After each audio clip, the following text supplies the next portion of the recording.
interrupting you during your presentation, or would you like all the questions perfect? So Yeah, Howard will otherwise I'll manage. just I'll talk fast with a Kiwi accent and get to the end really quickly. So I'll naturally stop anyway to get some questions as we go. But yeah, questions all the way through. Just interrupt me and I can carry on from where we stop.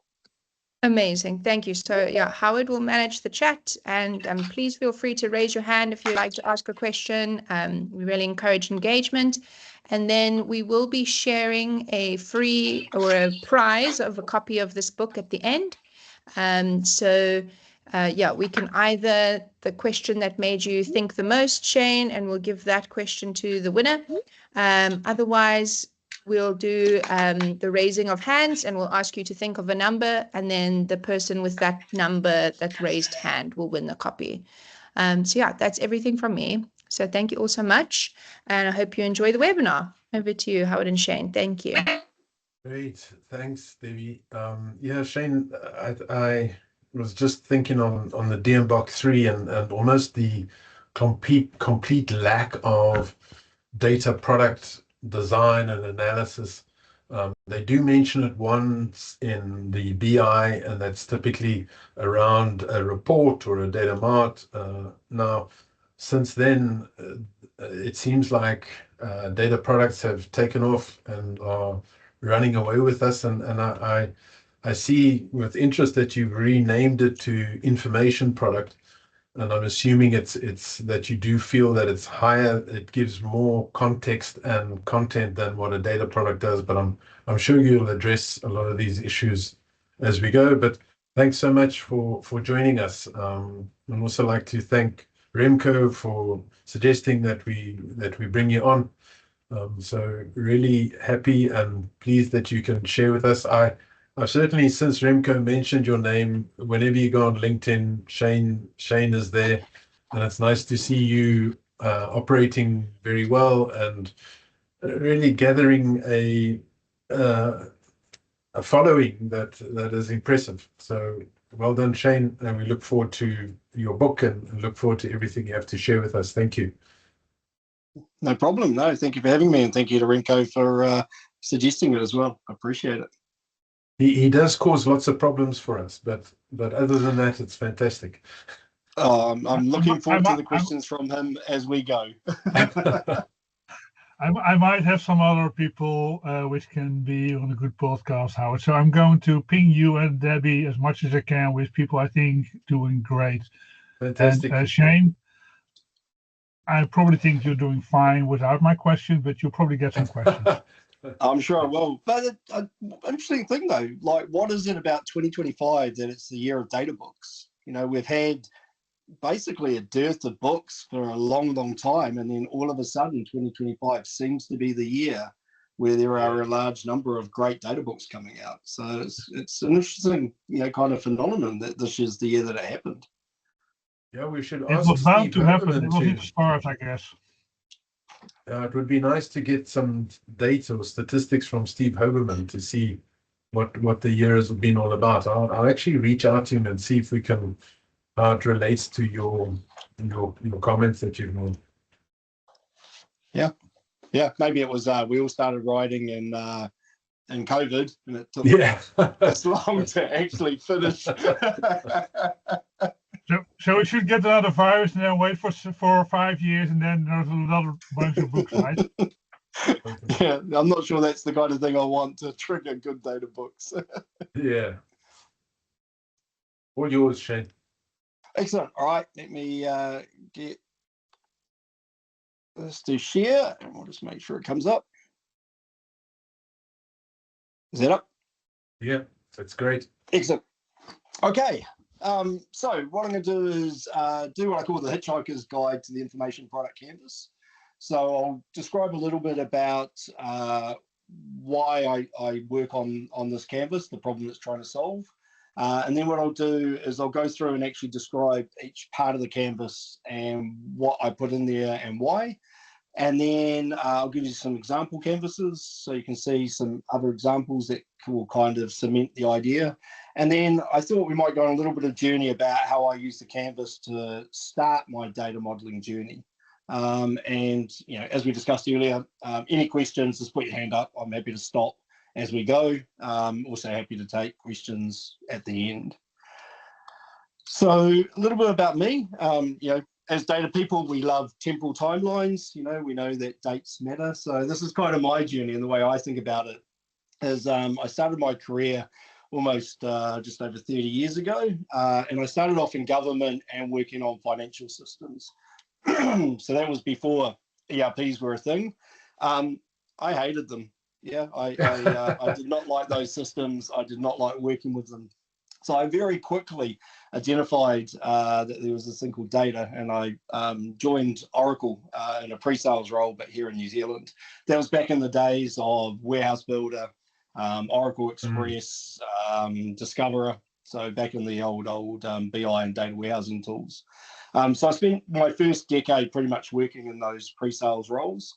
My second decade, I kind of think about as I founded a consulting company here in Wellington. There was your typical BI data consulting company, so 5 to 20 people, large companies. We go into insurance, banks, government. We start off at the strategy end, do the strategy work, then roll into the architecture, the implementation, doing all the ETL design and build, and then ideally out to support. So that kind of end-to-end consulting company. And as part of that, I came from a very traditional background, so very methodology-based and waterfall, and it wasn't working for us or our customers. And so someone introduced me to this idea of Agile, and I started off by going, oh my word, there's all these people singing Kumbaya, doing this weird, unstructured, ad hoc stuff. But I've always been inquisitive, so we started experimenting with it. And it's fair to say that my perception was wrong, and this idea of merging Agile and data has pretty much changed my career. And in the last 10 years, I've kind of spent my time doing one of three things. So I will coach data and analytics teams on how to change the way they work. I spend part of my time as a co-founder of agiledata.io, so that's a SaaS data platform.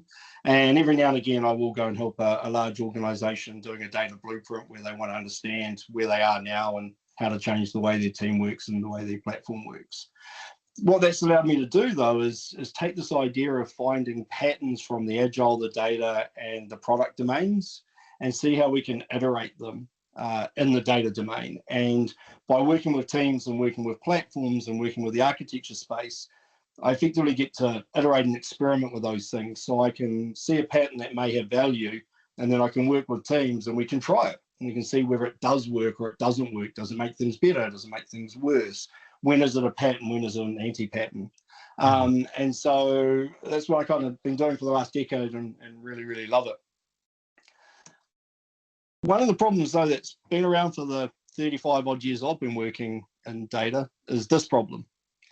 We talk to a stakeholder, we ask them what they want, they tell us, we go away, we build it, we present back the answer, and we hear these famous words, that's not what I wanted. And the number of times I've actually heard a team reply with, but that's what you asked for. And both are right. The stakeholder asked for something and they got given something that they didn't want. The data team actually gave them what they thought they heard. And so there's a whole lot of problems that's inherent in this. There's a problem of shared language not being available. There's a problem of data teams getting given requests that sit in a queue for 3 months. So by the time they finish building something and it goes back to the stakeholder's moved on. And so one of the things we look to do is how do we change that requirements problem to make it quicker, make it more fun, and make it around a shared language.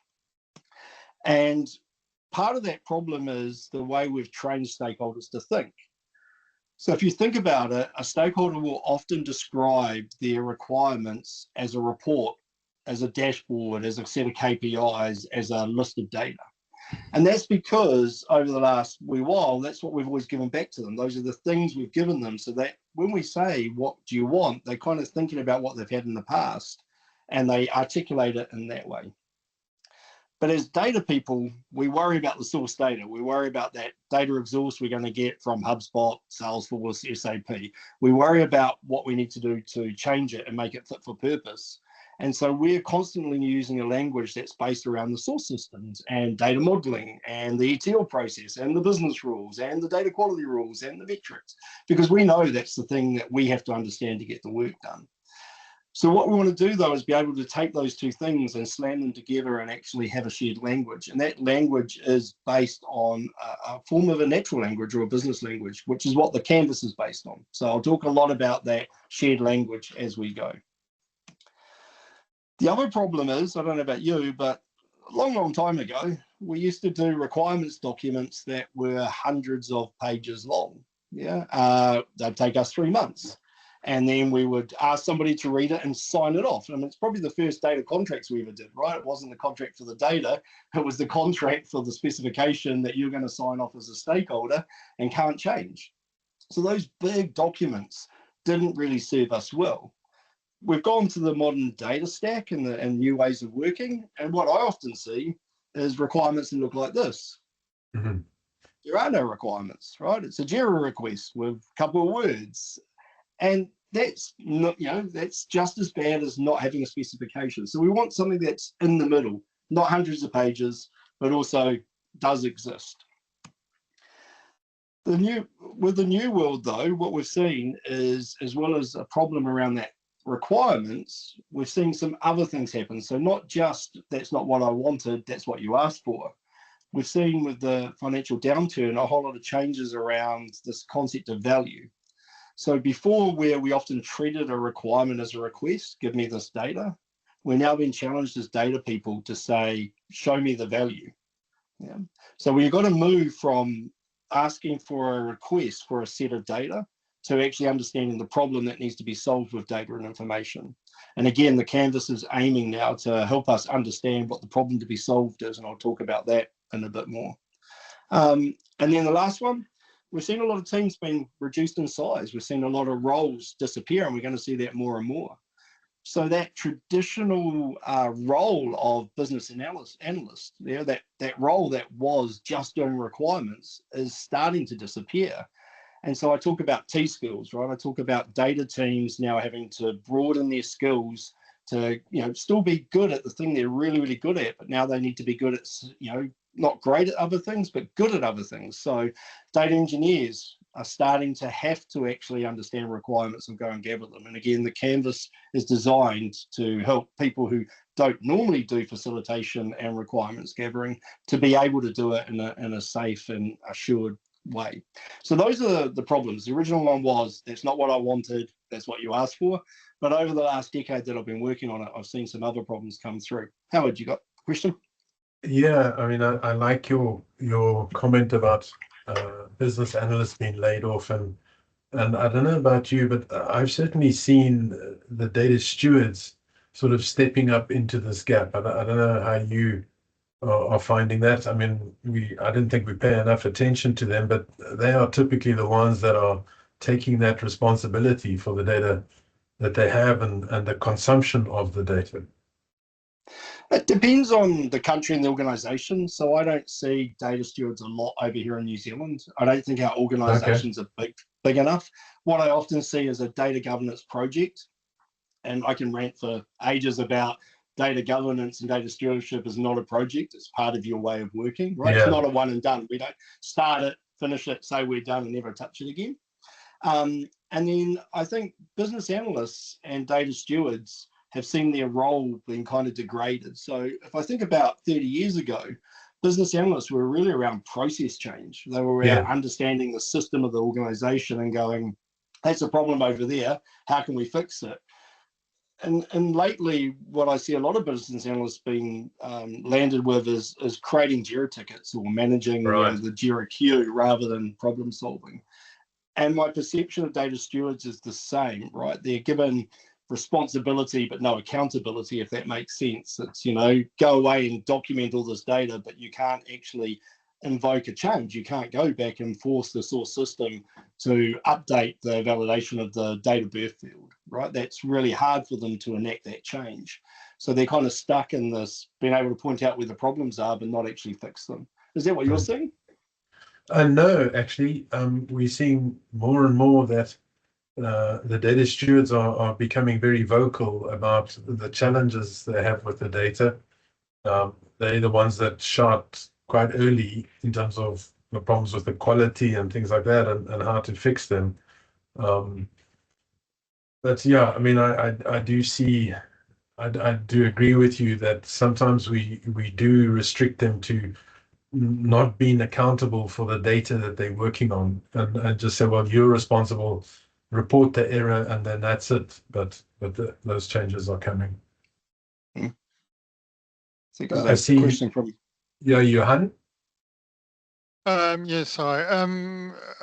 Well, I've got another question, but actually just on what you've been saying about the data stewards, is that whilst there is a lot of data stewards, especially what I found in the South African type of a context, they, I think, a little bit too actually passive. So they've got a long way to really can make an impact. Actually, I believe they should make an impact, and they should be really. But I guess I don't think that actually really happens. But okay, that's just on a side note. My real question, actually, just on what you've been saying, about business not really having business analysts. So does that mean, if the data team needs to engage and say someone like the architect, that architect, or a lead architect, how do you actually, how do you get the business person to have a warm, fuzzy feeling that they can directly speak to the data guy? Because, it's always been those people on the other side, with the data. So actually, how do you actually, get a actually rapport with them? That's more of a soft skill kind of a question. Yeah, so when I go through the canvas, you'll hopefully see how it's designed to help data people engage and facilitate with stakeholders. But the other thing is, I see, it depends on the organization, because often I see the business analyst role, if it is a role, or the analytics or analyst type role sit in an organizational unit, and the data team sit in a shared service or an IT unit. Yeah, and so that's one way I see a disconnect between the two groups. What I always do when I'm working with a team is I try and get them to be a boundary of an end-to-end capability. So if we can take the business analyst type skills and embed them in the data team, then effectively we reduce all this kind of handoff, right? We now have a team that's bound together that can actually do the work together. And I found that's the most successful. The problem with that is most organizations aren't set up to manage that. They have hierarchies. We know with Conway's law that no matter what you do, it always bounces back to that organizational structure. Self-enabled, self-organizing teams that are end-to-end is where I see the most success, but it often doesn't happen with organizations. Just the last word on that. So, normally product owners think, are more business people. Now, actually, I found some of them are very, very keen to learn, but some of them it's not that they're not keen to learn, but they think it's not really their job to be more involved. So actually, how do you actually motivate them to actually be more involved? And I'm sure like I say, I'm actually most probably actually preempting what you're going to do in the canvas. Sorry about that. I'm always saying language is important. So, product owners typically came out of Scrum. Product owner had a very specific role in Scrum. It was there to be between the team and the stakeholders and reduce the time that it took for the team to get an answer to a question. What I'm seeing a lot now is more product management happening, which is great, right? It's going away from just managing that interface between the stakeholders and the team to actually understanding the value of the products that are built and being more accountable for which products have the most value. And that helps the team. And I'll probably talk about that a little bit as we go. Yep. Remco, I think you had a question. Just my 2 cents on this. I think we're always going into discussion what we have in architecture, right, on data architecture. We have different layers, and your terminology of a layer is different than my terminology and we mean the same thing. Isn't it more about what's the business analyst? It's a kind of a skill set people need to have and or function. And you could have the stamp, hey, you're a business analyst, or the stamp of you are a data steward or whatever. It's just a skill set of functions. What are you supposed to bring to the data team to make it work? Yeah, business analysis is a skill that just happens to be a common role, if that makes sense. And if that role disappears, that skill still needs to exist.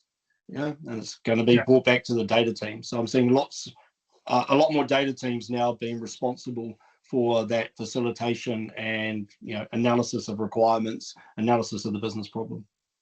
Yeah, and let's be very honest, a business analyst in one organization, business analyst in another organization can be completely different skill sets and functions and responsibilities. Yeah, ideally same skill set, but often different role, different responsibility. Yeah. Okay, let me carry on. Otherwise, please do.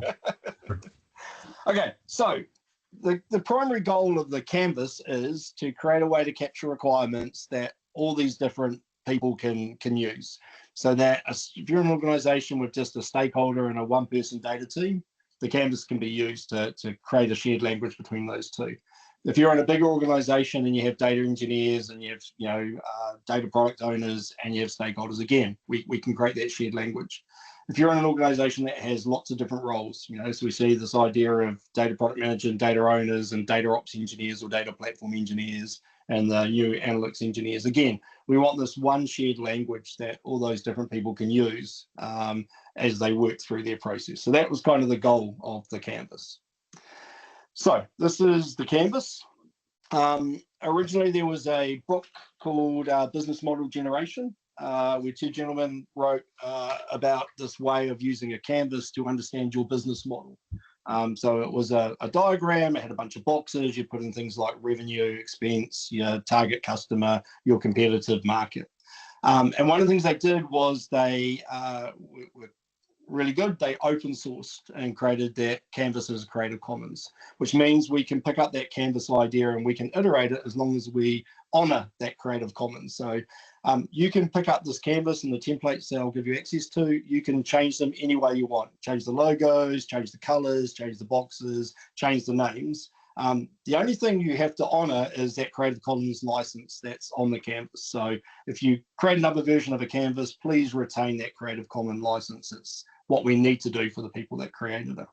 And so what I've spent the last decade doing is actually taking this idea of a canvas and seeing how we could iterate it and customize it for the data domain.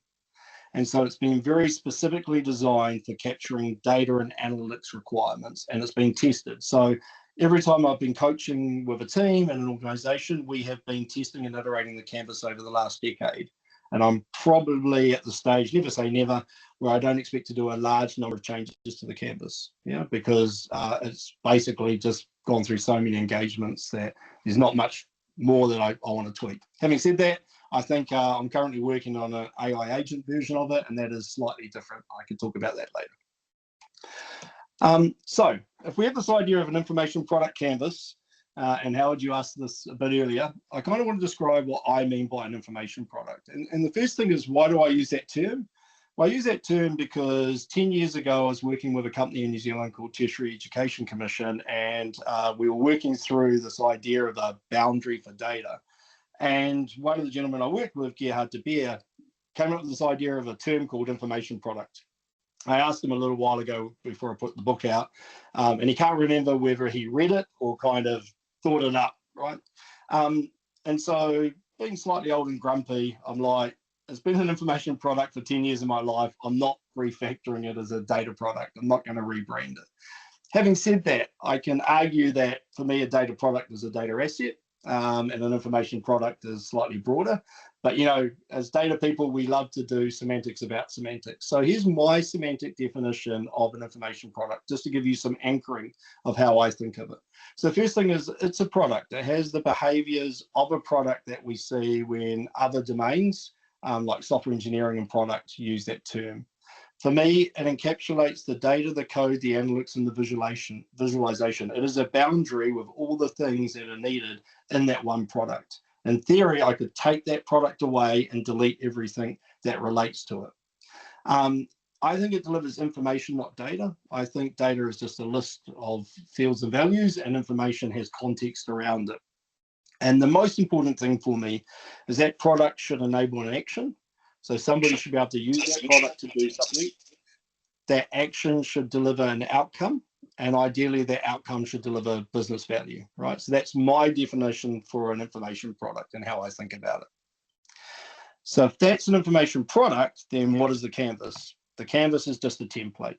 Yeah, it is a template that we can use to quickly discover requirements. And by quickly, my goal is to actually be able to discover the requirements for an information product in 30 minutes or less. So I can work with a stakeholder and get an idea of what they need in 30 minutes or less. The first time I work with a stakeholder, it's normally about 45 minutes because I'm explaining the canvas as I go. It's there to capture requirements and in a repeatable way. What that means is if I go and populate the canvas and then Howard does one and then Remco does one, they're going to kind of look and feel the same, right? We can look at them and there'll be some different variations in them, but we know that they're a repeatable process and a repeatable template's been used. Stakeholders love them. I'm not sure they love them. They certainly like them, but fun fact, because I have the word love in the secondary title in my book, I have managed to become the top four, number 4 in the bestseller in Amazon UK under online dating. Wow. It took me a while to figure out how the hell I got there, and it's because of that word. So stakeholders may not love it, but they like it. I don't know about you, but if you ever said to a stakeholder, you know, I want to go and do a requirements workshop for you and it'll be 4 hours, they roll their eyes, right? They don't enjoy it. Whereas you get them in for half an hour, they're willing to do that with you. And data teams should be able to build from it. Now, I'll kind of go later on about detailed requirements, but I can build from a canvas an information product and deliver it, right? So we may need more information as we go, but it's definitely something we know what to build and why we're building it. Does that make sense? So product's the thing we build, canvas is the thing, is a template we use to capture the requirements for that thing. Does that make sense? Yep. All right. Sorry, Shane. Go. When my understanding on the business canvas, there was almost a step before the business canvas, and that was understanding the customer and the persona and that sort of those needs. You know, what were they battling with? You know, what are they struggling with, and things like that. I haven't seen you mention that. Is that something you do as part of the canvas? It's part, yeah. So things like persona mapping is one of the boxes of the canvas that I'll talk about. And the other thing is, it depends where you use the canvas. So for example, a team I saw, they used it for a greenfields environment. So they had a legacy platform they needed to rebuild. The data platform was 20 years old. So most of the things they built were pretty much out of date and requirements have moved on. And so what they did was they used they only filled out a couple of the boxes in the canvas to create this backlog of all the things they could build. Then they did some domain mapping and some other ways of grouping them until they found a group of the canvases, a group of the products that would be the first domain they took off with, that they worked on. And from there, they then went into the detail of the canvas. So again, you can use it lightly at the beginning, or you can use it heavily in the middle. It's up to you. Okay. Yeah. Okay. All right. So there's something really weird about this idea of a couple of 12 boxes on a piece of paper on a slide. So originally, when we started working on the information product, we called it brief back then. It was a Word document. It was about a 10 to 15 page Word document that had exactly the same content in it. And it wasn't until we started using the Canvas format that actually we got a lot more buy-in from our stakeholders. And part of what we found was, if we looked at the way our data teams were working, we were always focused on this right-hand side. Yeah, this idea of design, although we've lost some of that in the last couple of years and hopefully it's coming back. building, deploying, and delivering that value back to our stakeholders. And that's where we spent most of our time as data people. But if we looked in the product domain, we'd see earlier engagement, right? We'd see the product people understanding the problem space. We'd understand, okay, if we have this problem, there's a bunch of ideas on how we might solve it. Okay, some of those ideas might actually have legs. Let's do some discovery to see which ones are actually viable and feasible. And from there, we'd prioritize which one we're going to build. And so using the canvas on that left-hand side to actually understand the problem space and to understand what might be possible before we move into design has been really, really valuable. So the place I find the most value for the canvas is in this discovery phase. Yeah, so we know somebody has a problem. We're going to go sit with them and actually discover what that problem is and how data might actually help it. Now, there is value in the canvas being updated in the other steps, and I'll kind of talk about that as we go once we've been through the canvas. So let's jump into the canvas. There's 12 areas. You can fill out the canvas in any order you want, but this is the order that's worked the best for me. I've experimented with different ways of doing it, and this is the way I always do it now, and this is the way the book talks about it, and this is the way I teach it. So the first thing I do, I'll start at box 1, and I'm just going to take you all the way through to box 12, and I'll stop as we go to see if there's any questions. So the first box I start off with is the business question box on the left-hand side there. And what I ask the stakeholder is, what business questions do you want answered with data or information? And those questions typically start with how many, how long, why, where, those kind of things. Now, one of two things is going to happen. The stakeholders either is going to rattle them off because they know they're coming to a requirements kind of workshop and they've been thinking about it, and that is going to give me 5 to 8 to 10 good questions. Or they're going to give me something that's really fluffy, like, how's the business doing? And when that happens, I reiterate, I'm looking for how many, how much, how long, and I'll give them some standard examples, like how many orders being placed, what's the total order value.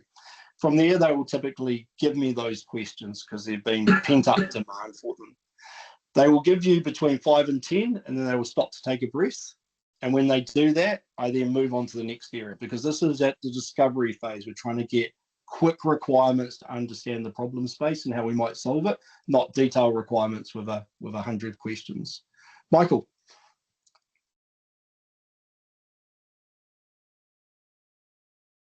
Is there a question? Yeah, can you hear me? Sorry, my mic again. Yes. A quick question. It's regarding partners and privacy. So, for example, in some cases, when you need some data, even if you're looking at, say, store regions, it might mean that you might need to speak to your partners who have a particular DB in a different geographical location as part of the global group, as an example. Or in some cases, if you need some data that's considered confidential or restricted, even though you know that the metrics can help drive the business, you might need to partner with, some other people, like maybe like data security guys, or maybe like a particular group who, like compliance, for example. My question is, on the canvas, is there a particular place where you would put such types of requirements, or is that something that has a completely different sort of canvas for?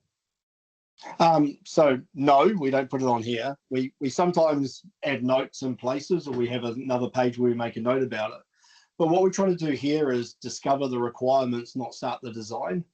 So if they give us a requirement, and we'll talk about feature stories in one of the boxes, they might give us a requirement about, we may need to mask names and addresses, right? Because there's a PII requirement. We'll make a note of that, but we're not going to go into detail. And that's because we're using what I call a constraints model. So remember I said you should be able to rip through this requirements template in 30 minutes. That's on purpose. That's to stop us doing our natural behavior as data people, deep diving into the problems we know we're going to hit.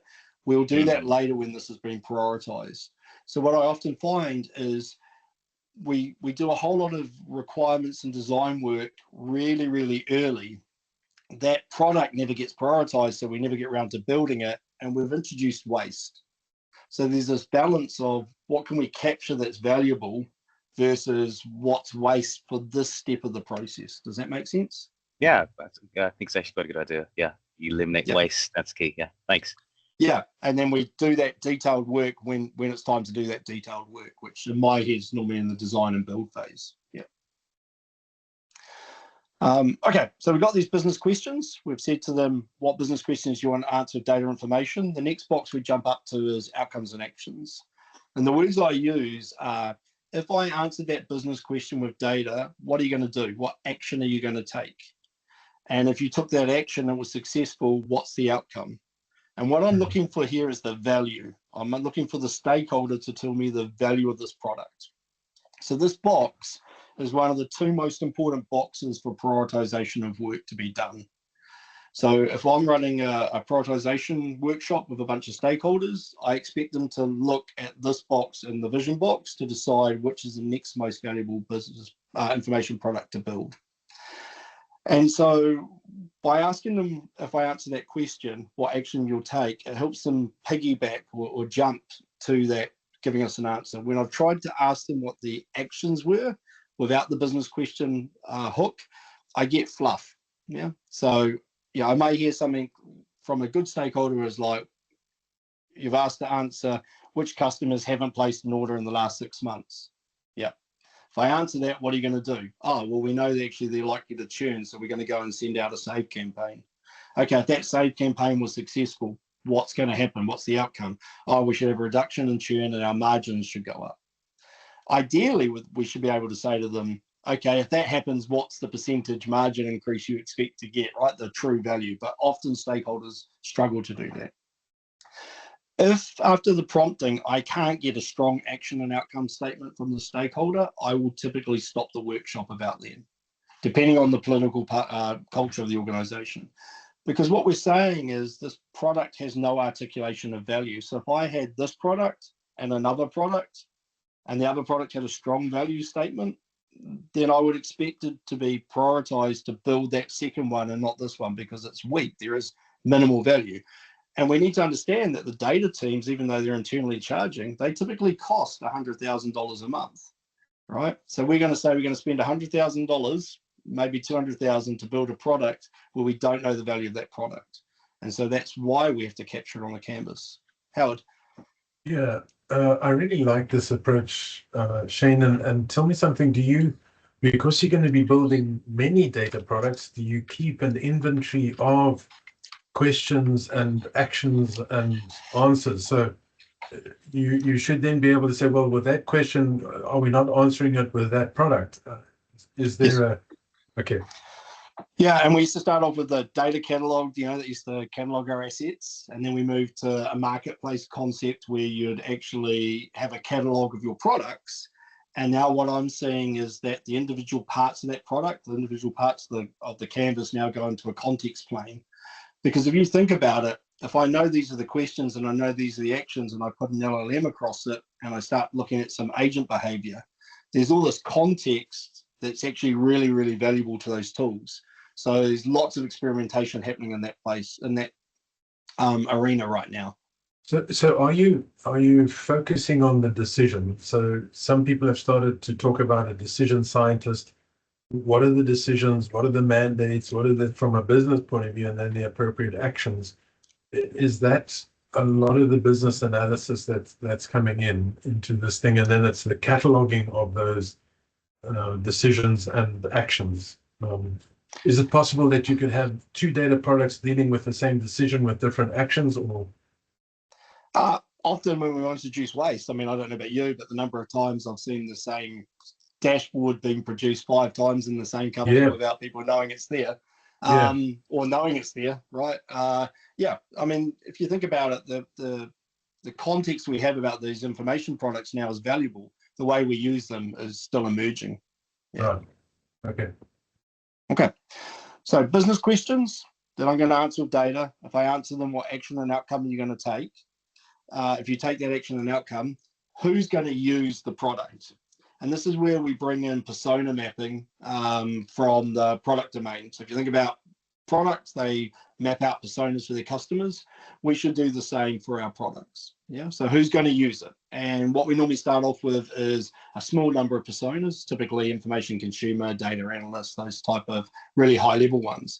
But over time, we'll start breaking them down into more of a catalog. So we might see different types of analysts. We'll definitely see different types of information consumers. We'll see frontline staff, senior managers, SLT, executive officers, those kind of things. Because we want to know who's going to use this product so we can tailor the way we deliver it for that persona, right? We can make it usable and valuable to them. So if I see an information product that is for, frontline staff and chief executive, I'm going to have another look at it, right? I'm going to go, well, that's unusual. If I'm in a 3-person employee company, then it's very usual. But if I'm in a 5,000 employee company and I see that, I'm going to start questioning why we got one product to serve what seems to be 2 distinct personas, right? I'm just going to ask a question around it. Johan. Yes, sorry, I'm actually on a little bit late, and that kind of must be, because I actually just want to quickly, just before we go on, just the actually previous slide with that value add. Now, you mentioned that it's very, very important to actually have the real the monetary can actually normally it's about money and actually how much money could you make or save or whatever. But actually, how do you if you come in as because actually you're a consultant, you coming in actually, how do you get by companies not wanting to divulge too much information to an actually outside consultant? Because I'm normally an actually outside consultant. So how do you marriage those two for them to, and obviously they need to trust you and you sign an NDA. But I know it could be sometimes sensitive information, but it's most probably very important for you to know. Yeah, it's a good question. I'm typically coaching teams on how to use this for themselves. So in that scenario, they get to see the numbers. But actually, that's not really a problem because in my experience, very few people can articulate the number. Like they'll give us an action and an outcome quite easily, but as soon as we ask them to quantify that, in terms of increased revenue, decreased expenses, or reduction of risk, I struggle to get anybody to be able to articulate that with any clarity, let alone any confidence or accuracy. So I typically don't see a number turn up on the canvas that often. Okay, so so basically it is still a challenge. It's some kind of a challenge which you need to work around or try and mine or things. Yeah. Whereas actions and outcomes is become quite successful. People can articulate those because it's something they've been thinking about. So I kind of stop there normally unless somebody has got a number, or the organization demands a number for prioritization of what's the next most valuable thing to build. But you're right. I mean, this effectively, if it's got numbers in there and the actions and the outcomes, it is part of your business strategy now, right? It's if it went to a competitor, potentially it is a risk, which shows how valuable it is. No, and because in modern days, actually numbers are becoming more and more important, because your margins are becoming so small that actually numbers is really important. So that's why. Okay, it's just something we need to work on. Thanks. Excellent. All right, so business questions, actions and outcomes, who's going to use it, and then what are they going to use? And so the term I use for this is delivery type.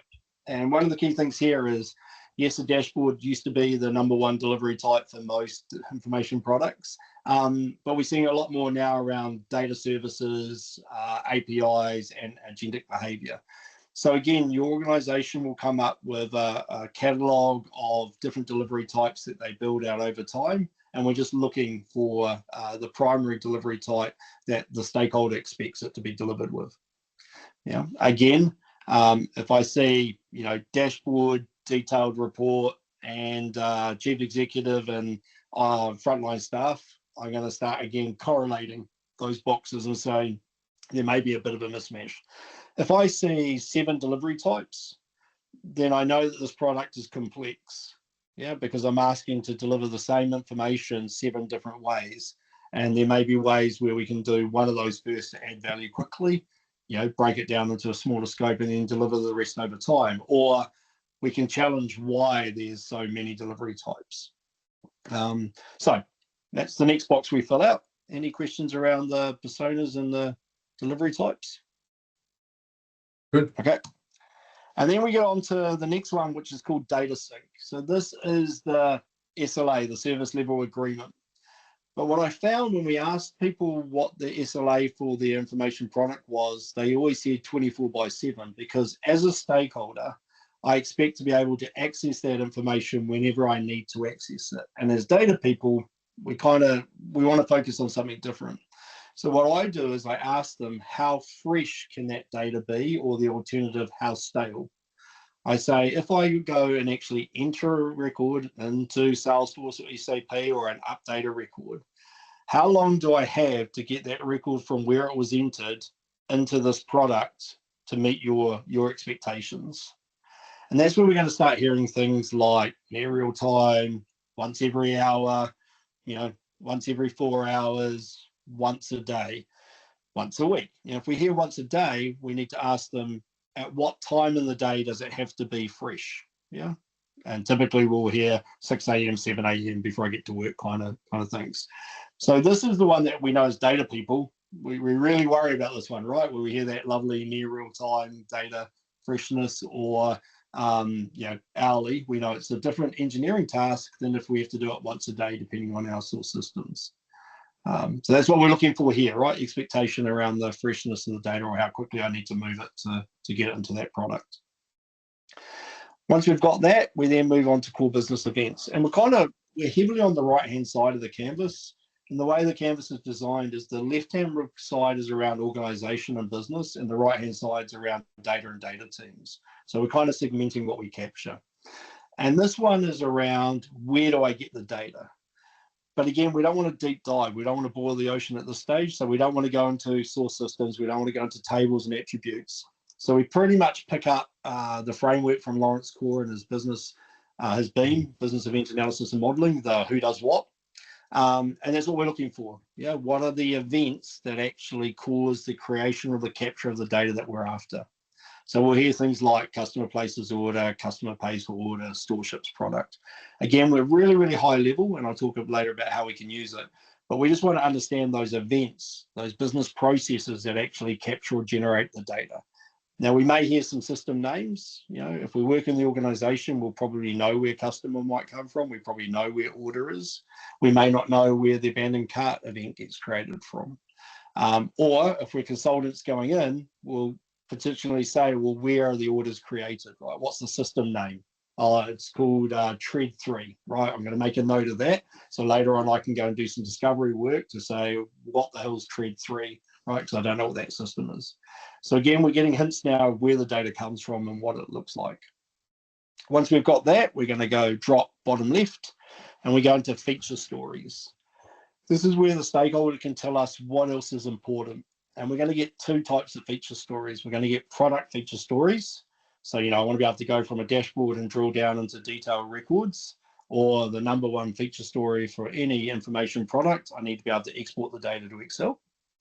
And we're going to get a data story. And so originally when I got the business questions, you'd probably get what are the number of orders placed by month, by store, those kind of things. And I used to put it into the question box. What I found is it's much more efficient now to take those by variables, those filters, those group bys, and move them down as a data story, because typically, if I want to see the orders by store, I'm probably going to want to see the payments by store. Yeah, and I'm probably going to want to see the shipments by store or by month. So I now move them down to what I call a data story, or a feature story around data. So, as an information consumer, I want to filter it by these things.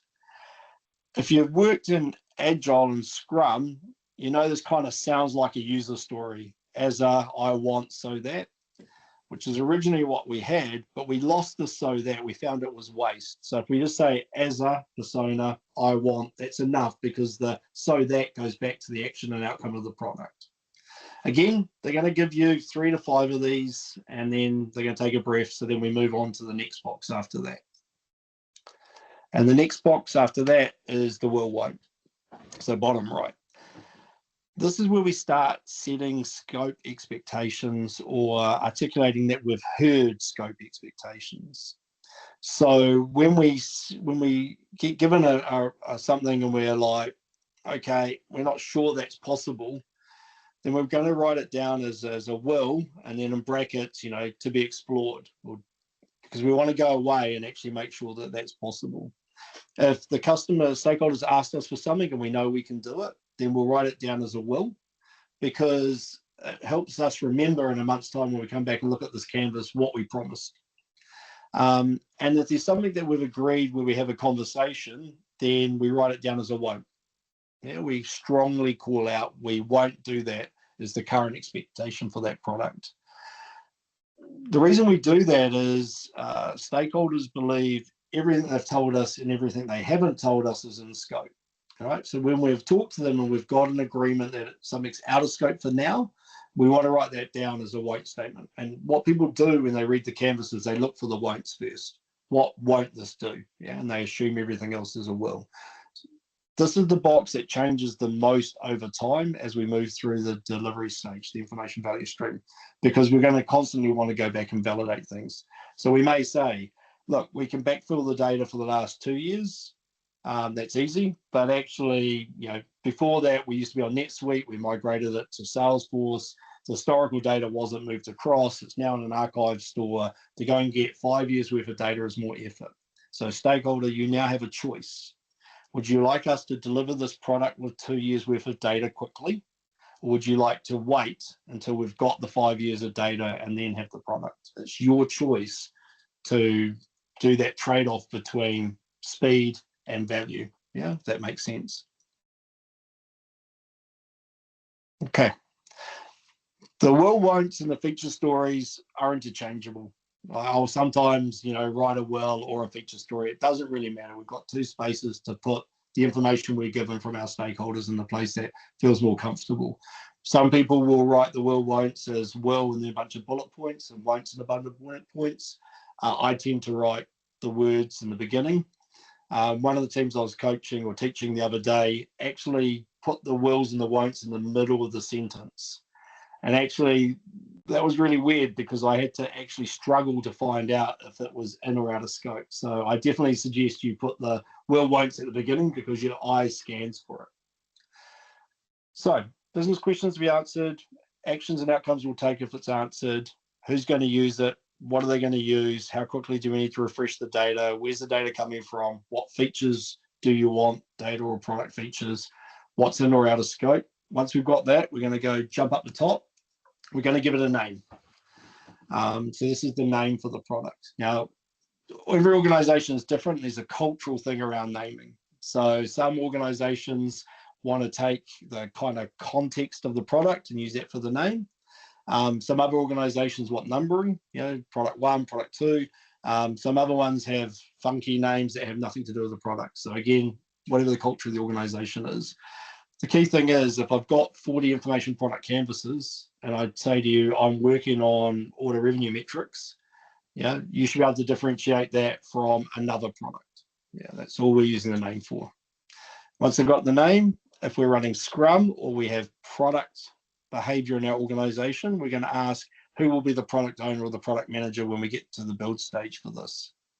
Yeah, who will be the person that's committing to work with the data team to help make up those trade-off decisions. And once we have that, we're into the second to last box, which is the vision statement. This actually comes from a book by Jeffrey Moore called Crossing the Chasm. He wrote this format for, in the old days when you're in a lift as a salesperson and you hop in the lift and the chief executive for the company comes in and he turns to you and says, hey, what do you do? You've effectively got 2 minutes to give your value prop for your company. So he created this format which goes for whoever the stakeholder is, who needs, what's the business benefit, action and outcome that they want to achieve. The product name is a delivery type, that what's it doing? Unlike if we didn't build this product, what would the organization do? And we use that as a short kind of 1 minute sentence that can either be read or spoken to give you a summary of what this product does. And as I said before, the vision box and the actions and outcome box are the two boxes that typically should be used for prioritization, for deciding which product we're going to build next. However, for 10 years, I've tried to not have this next box, and I've never been able to remove it, because when stakeholders want to prioritize, they want to understand the value, and they always want to understand the cost. So we bring in the last box, which is t-shirt sizing. And so what we know is, if you think about it, we've got some really good information at this stage, but it's not enough to estimate. And actually, humans are really bad at estimating anyway. We often say the best time to estimate is after we built it, but that's not even true, because once we built it, we know how to build it faster, so we'd do it quicker. So what we do is we cheat, right? We say what we're going to do is create this idea of t-shirt sizing: extra small, small, medium, large, extra large, extra large, oversized. And then we're going to have a guess at what size this product is. Yeah, we'll do some relative sizing. So we might say extra small's a week, small's 2 weeks, medium's a month, large is 3 months, extra large is 6 months, extra large is a year, and oversized is anything bigger than that.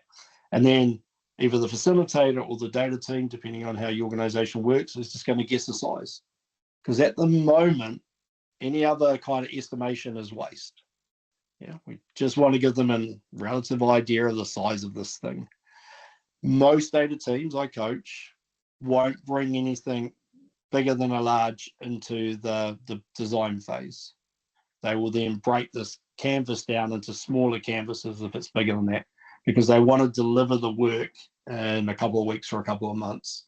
Yeah, they want to iterate it and do it in small chunks, deliver the value early. So it's also a good warning about how big this product is. And that is the 12 boxes. Like I said, 30 to 40 minutes with a stakeholder to elicit these things out of their brain. Shane, thank you very much. It almost sounds like similar things we do when we do use case ideation, or trying to understand, what the business is looking for and the needs that they have. And I'm assuming that we can use it for that and structure the products and the information that we're going to deliver.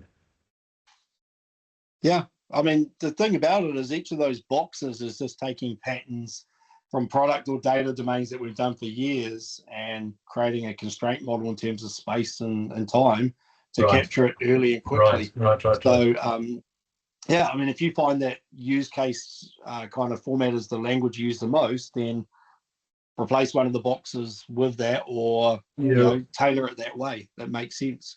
Yeah, what I want, and the reason I come from that is having input to build strategies. So, the strategy must land up with a set of use cases that it delivers on, and there's a big requirement to do use case ideation in understanding that, and so that's quite helpful for me to have a very limited space to be able to document and define that use case.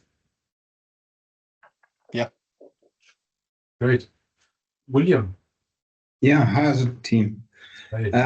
Thanks, Shane. This is this is a revisit to what I was doing just recently in the UK.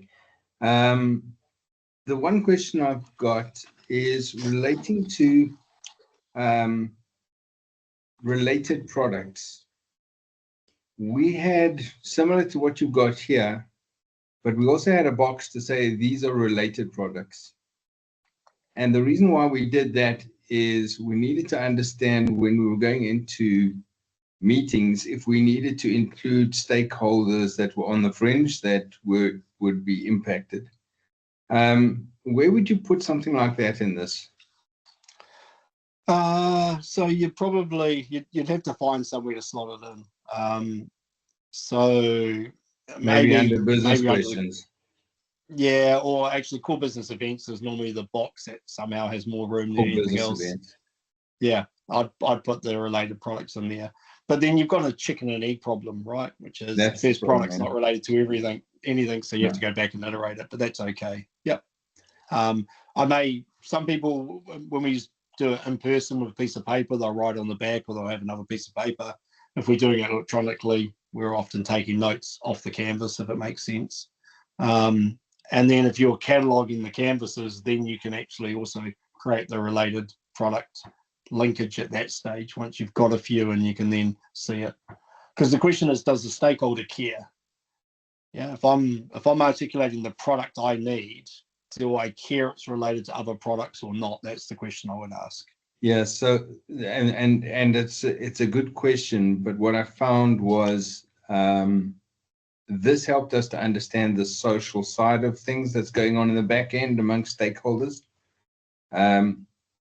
because that can scuttle things and move things forward. And your t-shirt sizing, I found the challenge with the t-shirt sizing is that it depended on who was shouting the most to actually get their work in there. They kind of abused that.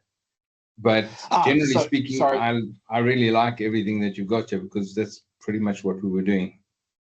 Good. Yeah. So t-shirt size is done by the data team, not by the stakeholder. Mm. Oh, really? Yeah. That's interesting.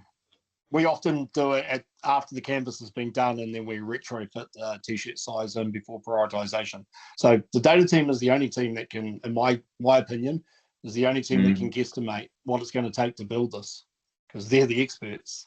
Yeah. So you coming? So I was information architect. I wasn't coming from the data build side. I was coming from the information packages, etc. side. So okay, cool. Yeah, and I liken it to, when a plumber comes around to fit a dishwasher in my house, if I try and tell him how long I think it's going to take, he's going to give it a good stiff ignoring, because he's the professional that knows how long it takes. Our stakeholders, they're not professional data people, so they're gonna make that number, like you said, they're going to gamify that size to meet their requirements, which I don't blame them, right? They just want their product built. They want their problem to be solved. Good on them. But yeah. Interesting. Johan? Thank you, Shane. Very, very Thanks, good. William. Johan? Shane, all right, so just on the feature stories. So if you have these feature stories, actually, how much detail do you have to have in there, in the sense that is those feature stories, because those are, because like once they now say, okay, we like this, go ahead. Now you're going to, in an agile environment, they want to get these, get these stories in and the JIRAs in and start developing something. Actually, how much detail do you have to have in the features? So actually stories, do they have to be at a very atomic level or like high level, and actually break them down? Actually, when you actually start doing the the actual JIRAs or whatever. So remember, it's a constraints model. You can't go below a 6-point font because you won't be able to read it, and that box is only that size. So you're naturally not going to write all the user stories that you may write to do the data tasks. But we're getting it from a stakeholder. So we're saying what's important, and you will typically get 5 to 8 of them, things they really care about. And then when you get into the design phase, we have another go at it, right? We kind of go back and say, what else is important? That's where we get more detail. So the idea of the canvas was really to constrain us into that space in that half an hour to try and get the initial discovery requirements out of them, not the detailed requirements. Okay, all right. So these feature stories are like really the most important things from a high level, and then you let them know that, look, okay, now actually once you're okay with this, now we're going to go and really actually flesh out actually all the really important stories, because that is how the project is. That is what the project is actually going to do. Yes, if that's the way you work. So if your way of working is to have detailed data tasks as user stories, then you need to do that after this. Yeah. Okay. But not all teams work that way. Yep. We have one more question. I think Uma put up his hand, but I'm not sure if he still has it. I was about to write it. Do you think it would be good to consider including the source systems like source-aligned data products and data quality assessment in the canvas? So I will often put notes in the core business events area around source systems or down in the will won'ts, because I want notes of where I think I'm going to go get the data from.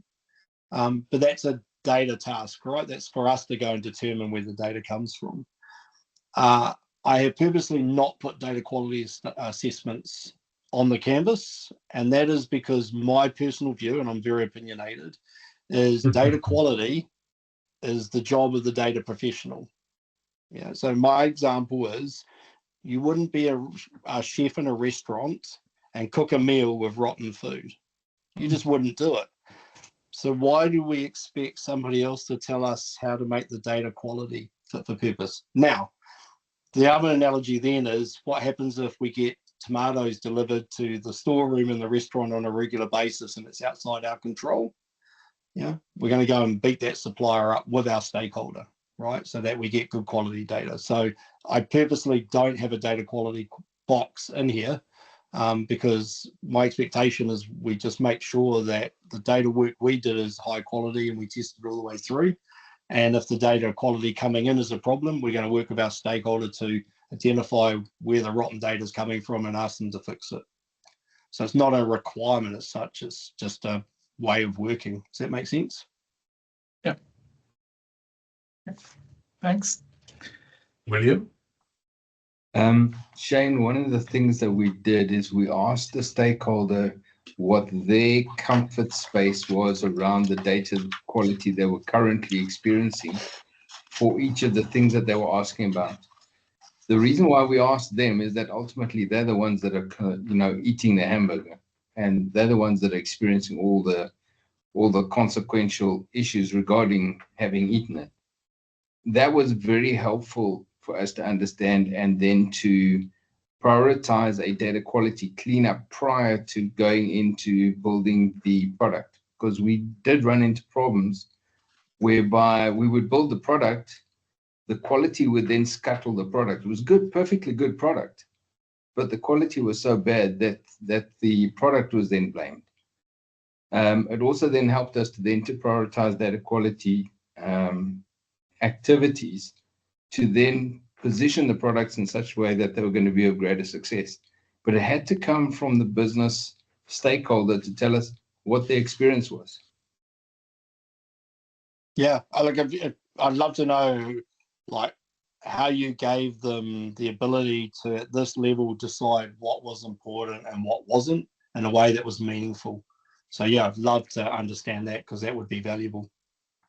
Yeah, look, it was basically, I mean, if I look at your canvas, right, how many orders have been placed? So what's your confidence in terms of the quality that you've been receiving so far in terms of that? Have you been getting the right information? Have you been getting that just in your Excel or whatever the case is? And generally speaking, we would get, well, it's SH1T. And then you go, okay, well, I think we need to address that first. And it does get them going, oh, but I actually want this. I said, well, do you want it to actually work, or do you just want it?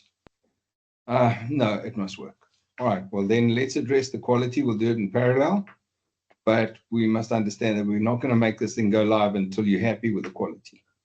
And that then was very instrumental in getting everything to work, in sync. It did move some products forwards and backwards in terms of delivery, but at the same time, it was a great driver for getting the data quality right.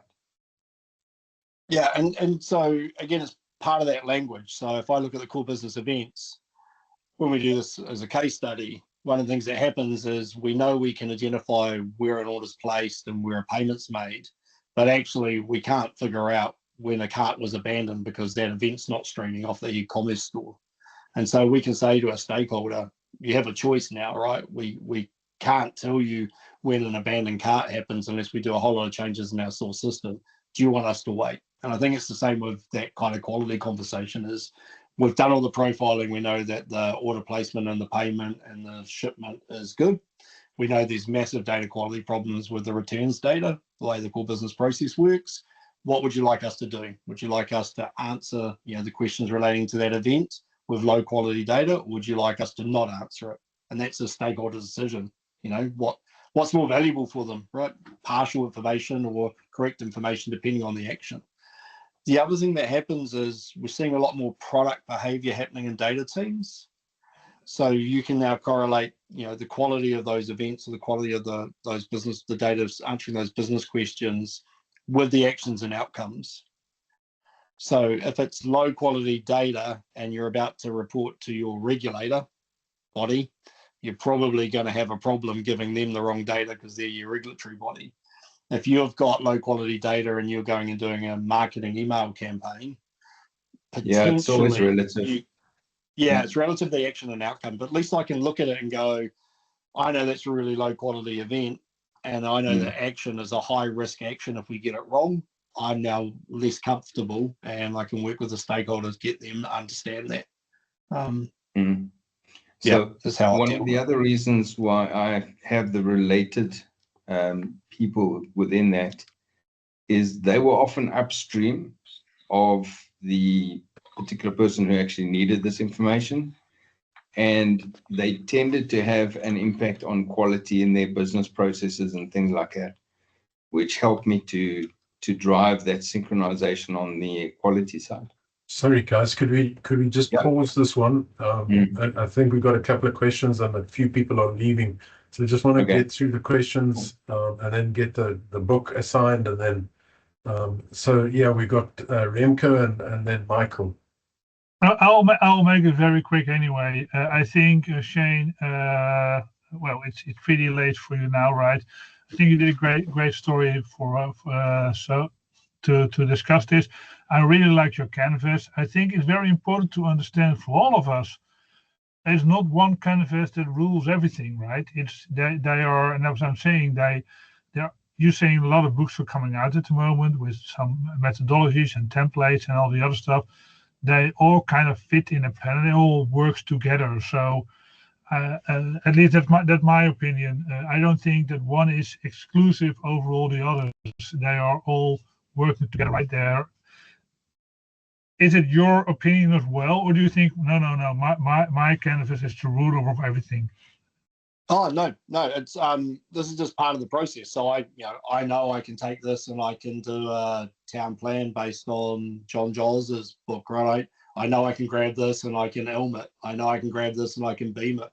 I know I can go from feature stories down to Agile user stories from Scrum, right? So this is just one pattern, and we grab all the other things that work for us and we create this information value stream, this way of working that works for us and our teams and our organizations. So this is it's a template. If you need to iterate it, grab it, change the color, change the boxes, change the words, tailor it for your organization and your way of working so it works for you. So it solves that problem of not capturing requirements in a way your stakeholders understand. Michael?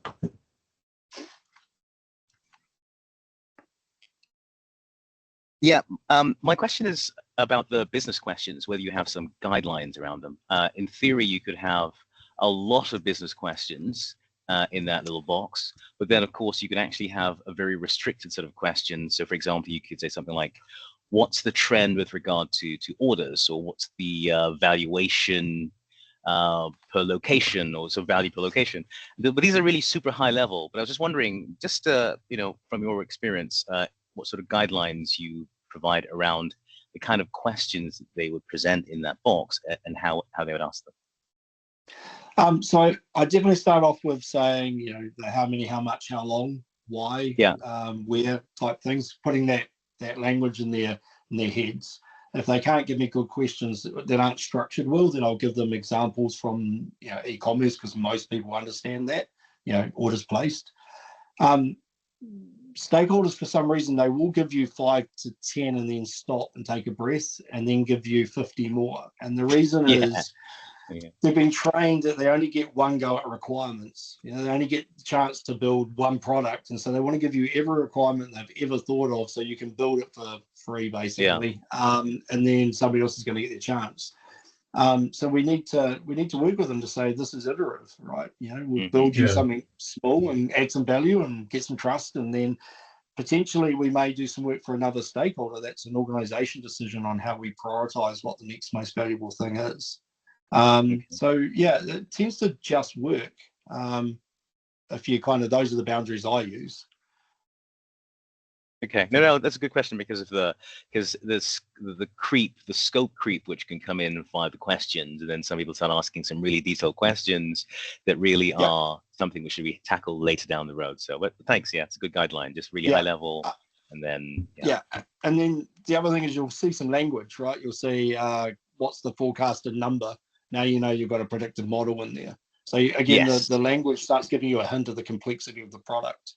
So Agreed, you can scan totally, a canvas and really have a gut feel about how big and complex that thing is without even looking at the t-shirt size. Yeah, thanks. Great. Thanks, Michael. Shane, I don't know if you have a specific question that you'd like to recognize, or is it okay that people you think of a number and we give it to a person who's